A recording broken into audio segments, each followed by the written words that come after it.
Chapter 15. The Power of the Silver Shoes. Dorothy hurried toward the good witch, hope stirring in her heart like a warm breeze through the grass. The crowd parted respectfully. The Scarecrow, Tin Woodman, and Lion gathered around her, their eyes filled with anticipation. The good witch smiled at Dorothy with gentle familiarity. "My dear, you've been very brave," she said, "and now it's time for you to go home." Dorothy blinked. "But the wizard is gone. How can I return to Kansas without him?" The good witch knelt, so her face was level with Dorothy's. "The silver shoes you wear are powerful, more powerful than the wicked witch ever understood.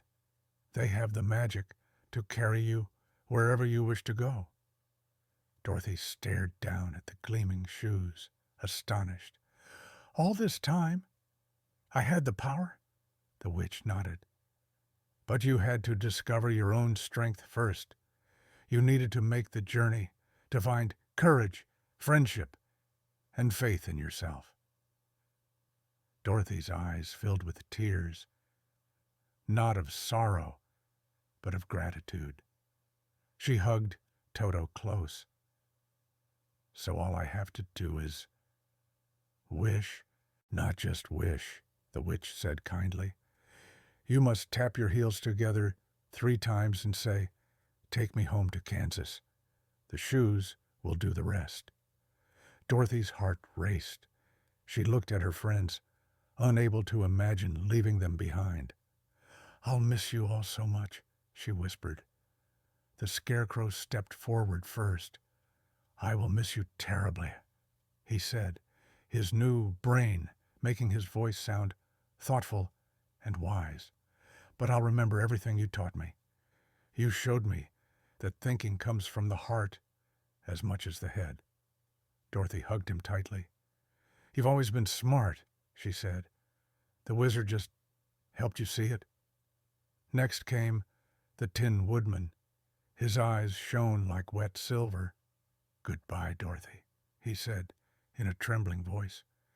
"You gave me something no magic ever could, a heart full of love." Dorothy kissed his shiny cheek. "You've been the kindest friend anyone could ask for." The lion bowed low, his mane brushing the ground. "Without you, I might never have found the courage inside me," he said. "I'll try to be brave because you believed in me." Dorothy wrapped her arms around his great neck. "You were brave from the start." The good witch placed a gentle hand on Dorothy's shoulder. "It's time," she said softly. Dorothy took a deep breath. She looked at the Emerald City one last time, the shining towers, the marble streets, the friends who had become her family. "I'm ready," she whispered. She stood tall, holding Toto firmly in her arms. She clicked the heels of her silver shoes together, once, twice, 3 times. "Take me home to Kansas." A glow of shimmering light surrounded her, swirling like warm wind. The world spun in a whirl of colors, emerald green, ruby red, brilliant gold. She felt herself lifting, spinning, flying through a bright tunnel of magic. Toto barked once, then nestled quietly against her as the swirl of colors faded into soft gray. Then, gently, the world settled. Dorothy felt her feet touch solid ground. She blinked. The house, the old wooden walls, the familiar Kansas sky stretching overhead. She was home.